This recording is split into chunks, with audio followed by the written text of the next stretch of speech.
Hey guys, welcome to my channel and here we get the new cumulative update in Windows 11 laptop and desktop. Okay, to update it, first go to settings.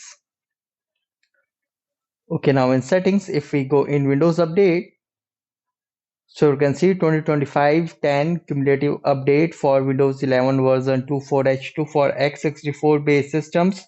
KB5070773 is available to download and install. And guys, the size of this update is 3933.5 MB.